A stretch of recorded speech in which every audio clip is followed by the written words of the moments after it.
Hey folks, Brian Hetzer here. I am part of the leadership team of Seed to Life International. Today I will be sharing with you our management plan that we put together to help us go from our startup phase into our growth phase of development. So let's go ahead and get started. So, but a little bit about us, our executive summary. So, our mission: we engage in faith-based partnerships to help resource poverty alleviation efforts. We engage in short-term partnerships. We are in the startup stage, and really our goal is to align our mission with the needs of those that we serve. I'll tell you a little more of that here shortly. So our team, we are right now, we are an all volunteer run team, president and operations, secretary of human resources, treasurer and finance, director of partnerships and resources. Those are our four key leadership team. There are board members, working board members, we have some committee members as well that provide support, social media specialists, and two missions research analysts. Our partnerships. Executive summary. Continue. So we engage in 2 to 3 partnerships per year, which has been our average. Our partnerships are both domestic and international. Our partnerships have been about $3,000 each. Those are in terms of the amount of resources that we have said that we could probably raise, been a max amount of those. And the 4 areas that we offer doesn't mean that we always engage all 4 of these areas with every partnership, but these are the 4 areas that we offer. Tangibles like supplies and equipment, teams, it could be missions teams, event coordinating teams, things like that, organizational development in terms of giving some ideas and some ministry business plans to some areas of outreach, and then finances, which is typically helping to resource supplies in country, particularly overseas. So our goals, again, which is the foundation of this management plan, is helping us go from startup into growth. And these are the 4 big areas for us. We want to add some more leadership team members. We recognize we have some gaps in our leadership team, some areas of expertise and knowledge and understanding that is limiting us from being able to develop. Paid staff, we love to have some paid staff here in the next couple of years, increase our business partnerships for resource development, and in addition to our church partnerships as well, and then expand our ability to partner, which in terms of expand our ability to help other organizations, both with the number of partnerships that we do per year, we want to be able to expand, and also expanding the amount of fundraising and resources that we can contribute to certain partners and be able to say yes to more partnerships. Management philosophy, our strategies. Right now, we are all volunteer run.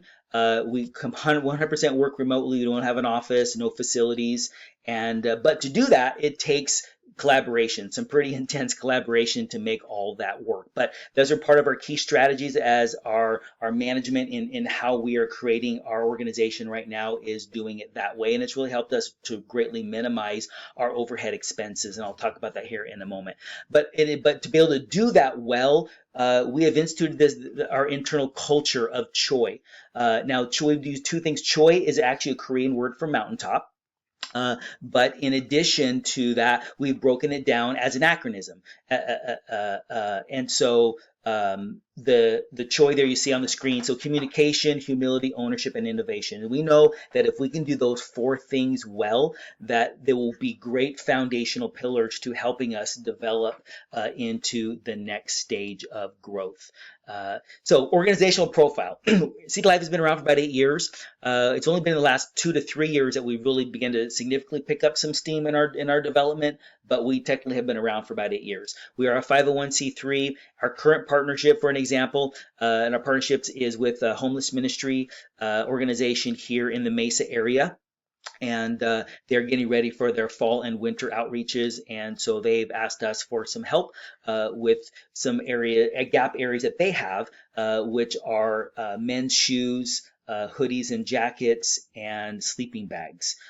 So we are in the process of fundraising, gathering some gently used items for that, and that will run through the end of October with that. Strategies, again, remote. We all work remote to leverage our volunteers team, and then strategic alliances. We're all about partnerships, and so we really value the strategic alliances that we're able to leverage both with our team and then with our resources, our stakeholders, and then with those organizations and ministries that we are wanting to support. So our team SWOT are these things listed here. So strengths, we're very people oriented and we focus on that both internally and externally. Our weaknesses, leverage, we're really working on maximizing our leverage ability with our own team efforts, abilities, and the value that each team member brings, in addition to leveraging our stakeholders and our partnerships in the community. Our opportunities for team growth, we're interviewing some new team members right now to hopefully bring them on and help them to help us grow and develop. And then our threats, really it's small thinking. We really encourage our team to think big, and we like those crazy ideas because sometimes it's the craziest ones that can be the best ones. So organizational context for our development. Again, we are in the startup, but we are slowly progressing to growth, and that is where we want to go. We're really focusing right now on our onboarding process because as a process of growing our team, we really want to make sure that our onboarding process is on point because that is very, very important to make sure team members are brought on in a healthy and productive manner.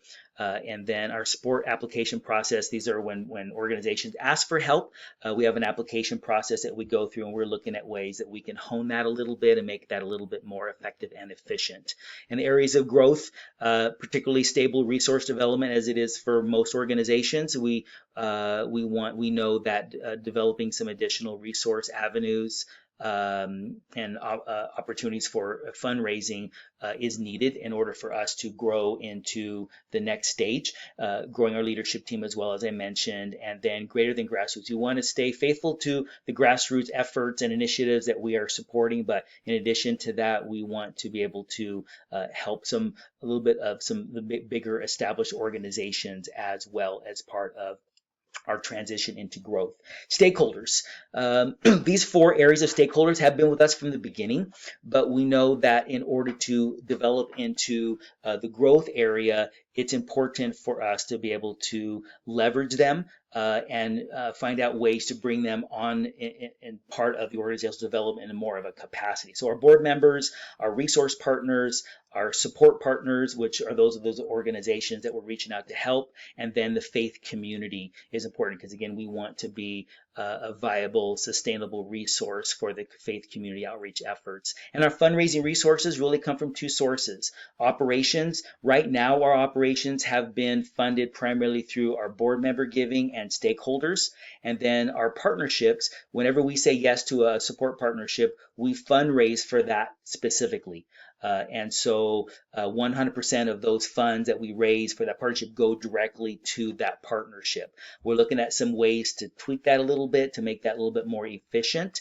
And as we grow, we know our operations budget is going to need to grow as well. So we're looking at some different ways to be able to increase that as well.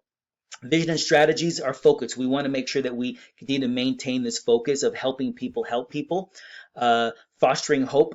Helping organizations foster hope in body, mind, and spirit, and then be a reliable resource. Again, we really want to continue to grow our capacity to be a reliable resource to the faith community.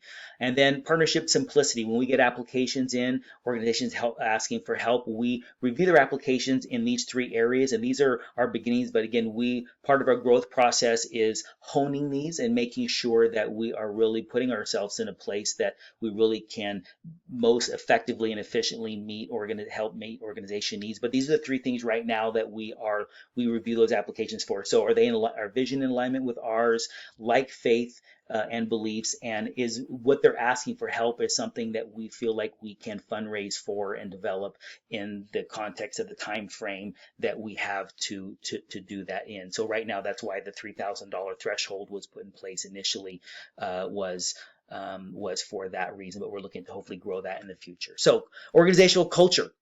Uh, Collaboration is huge for us, especially because we work remotely. Collaborating as a team is very important, and we continue to look for ways to increase that efficiency and effectiveness in doing that. Adding to our team, as I mentioned, is important, and it really literally does take all of us to make this work. And then, as I mentioned about the team culture, we know if we can do these four things well, these four things are great pillars to helping us move to into the growth stage. And we do those by really helping to reinforce behaviors as a team. When we see our team members doing things that are awesome, and we really enforce those verbally, publicly, and as a team, we really want to encourage each other to take ownership of our different areas and do those to the best of our ability. So a structure, we have 5 departments: partnership, fundraising, social media, human resources, and finance. And we are considered a centralized organization because most of our team are in leadership capacities as we continue to build committees to support. But most of the decisions are all made kind of at the top. And then formalized, I consider it a semi-formalized. We have processes and systems in place, but those continue to be developed to help us be effective and efficient in our mission. Performance management, compassion and accountability is important for us. We want to be compassionate to our team and those who are helping, but we also want to be accountable to our mission and to our areas of responsibility. Reinforcing behaviors through relationships, getting to know our team, getting to know those that we're serving, and personally, so that we know what type of reinforcers are really valuable to them. And then pinpointing, which is a really important part of our onboarding process. Every team member has a job title and an area of responsibility, and making sure that when they come on, we spend significant time with them, making sure that they understand what their responsibility is, breaking those things down, and knowing who they report to. And then the positions here, those positions there, the ones with the asterisks, the fundraising, strategies and progress, and team relations, those are the areas that we're actually looking right now at recruiting additional team members to bring on. Motivation and performance. Frequent communication, this is a big one for us, obviously, because we work remote. Identifying reinforcers through personal relationships, asking and observing, ownership and appreciation of job responsibilities and appreciating those, leaders working with their teams and not over them, and using shaping and chaining principles to do that, which really engages taking things step by step, making sure that team members understand each step of the way, reinforcing each step of the way when good behaviors are happening, and reinforcing those, and then making sure that there's a clear step by step process, and so team knows what's expected of them. Skills assessments. We ask the team members to do skills assessments when they come on board, so that we're making sure that we're putting the right people in the right places depending upon their abilities, and that helps them know that they're valued for who they are individually, and which is an important, very important part of our onboarding process. Managing change, we know that change is an important part of maturity, and so we want to manage that well. Those avenues for change that we are looking to institute as we develop into growth. Develop better communication, empowering our team, encouraging feedback, and being open and honest with all of our team. Risks, resisting change can be a risk. Budget changes, but we know that we can manage those well if we get buy-in from our team, maintain good communication, and then implement the plan that we have agreed on. And so as a wrap-up, mission, again, we partner with faith-based teams that are focused on poverty alleviation, and we focus on helping to resource them. Our goal is really to develop, to go from our startup right now into the growth phase, and our strategies to get there are really about expanding our partnerships, both in our ability to help others in the community and around the world, and we do that through developing our team, through the CHOI culture that we're looking to continue to develop and grow, through growth expansion for our team, specifically adding additional team members, and then leveraging the collaboration, the value that each of the team members bring to the team, and being able to expand that as we grow. So again, the partnerships with those who are serving, resources, and then growing our team will help us go from where we are right now as a startup into the growth phase. So thank you so much for listening. Thank you so much, and have an awesome day.